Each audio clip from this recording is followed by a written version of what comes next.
O dia 1º de maio é tradicionalmente marcado pela luta por direitos trabalhistas. Mas em pleno século XXI, ainda nos deparamos com violações graves, como o tráfico de pessoas e a escravidão contemporânea. 1º de maio, Dia do Trabalhador, marcado pela luta por direitos em mais de 80 países do mundo. No Brasil, a data foi reconhecida e virou feriado nacional em 1924. Não por acaso, o dia 1º de maio foi escolhido para o anúncio do principal conjunto de leis voltadas ao trabalhador, a CLT. É nela que estão previstos direitos, obrigações e benefícios a quem tem alguma relação de emprego no país. Este amparo legal faz com que se intensifique o combate a violações contra o trabalhador. Acredite, cenas como esta são comuns no Brasil. Acabar com o trabalho análogo à escravidão ainda é um desafio enfrentado pelas autoridades.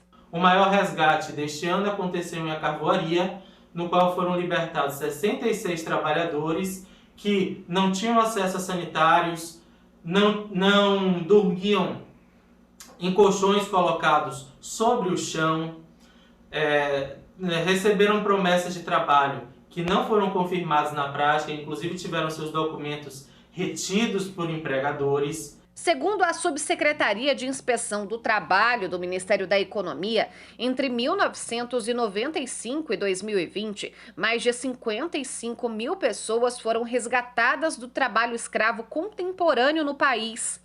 Só no ano passado foram 942 resgates. Outro crime que tem mobilizado a atenção do Poder Judiciário é o tráfico de pessoas para fins de exploração sexual. Em 2 anos, o Disque 100 dos Direitos Humanos recebeu quase 500 denúncias deste tipo. No início da semana, a Polícia Federal realizou operação para combater o tráfico de pessoas. A PF identificou uma organização criminosa que aliciava mulheres para a prostituição em outros países. O crime de tráfico de pessoas, ele se insere dentro de uma categoria de crimes contra os direitos humanos. E como tal, ele sofre de uma problemática que nós, das forças de segurança, consideramos um dificultador, que é a subnotificação, ou juridicamente falando, a cifra oculta da criminalidade. Ou seja, aquela gama de crimes que se processam sem que sejam denunciados, levados ao conhecimento público pelas vítimas. Diante dos números alarmantes, o Conselho Nacional de Justiça vai monitorar de perto processos relativos ao tráfico de pessoas e ao trabalho análogo à escravidão. Desde o mês passado, os temas ganharam um tópico específico na tabela de assuntos processuais. Com a novidade, vai ser possível fazer levantamentos sobre as ações com a temática que tramitam no Poder Judiciário e criar políticas públicas para acelerar os julgamentos. E para falarmos mais sobre a data, eu converso agora com a conselheira do CNJ, Tânia Reckziegel, que também é desembargadora do Tribunal Regional do Trabalho da 4ª Região. Olá, Tânia, boa tarde, seja muito bem-vinda. Olá, boa tarde. Bom, você também coordena o Comitê Nacional Judicial de Enfrentamento à Exploração do Trabalho em condição análoga à de escravo e tráfico de pessoas. Explica para a gente de que forma essas questões se relacionam.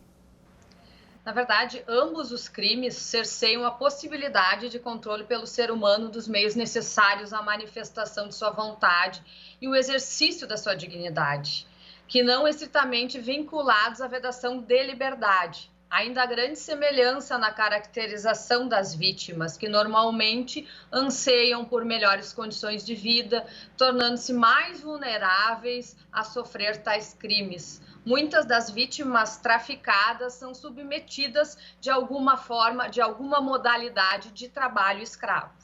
É interessante, é curioso, né, falar sobre isso em pleno século XXI, ano de 2021, mas às vezes a vítima não se percebe, né, dentro daquele contexto. Nós temos situações de jovens modelos, jogadores de futebol, enfim, que em busca de um sonho, né?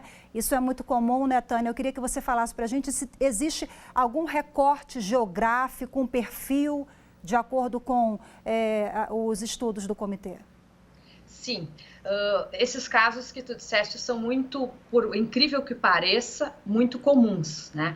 Os locais apurados de naturalidade, resistência desses trabalhadores resgatados normalmente sofrem a grande maioria de desigualdades de desenvolvimento humano, econômico, social.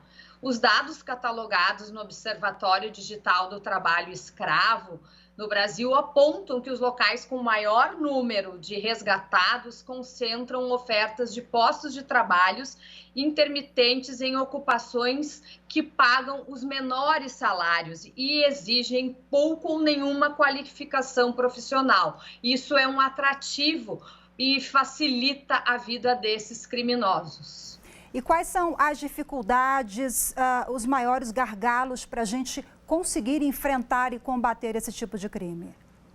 Olha, sob o aspecto preventivo, o aprimoramento das políticas públicas deve ser realizado em especial nas localidades em que há maior concentração de resgatados, como o Pará e Mato Grosso, como aponta os dados do Observatório Digital do Trabalho Escravo.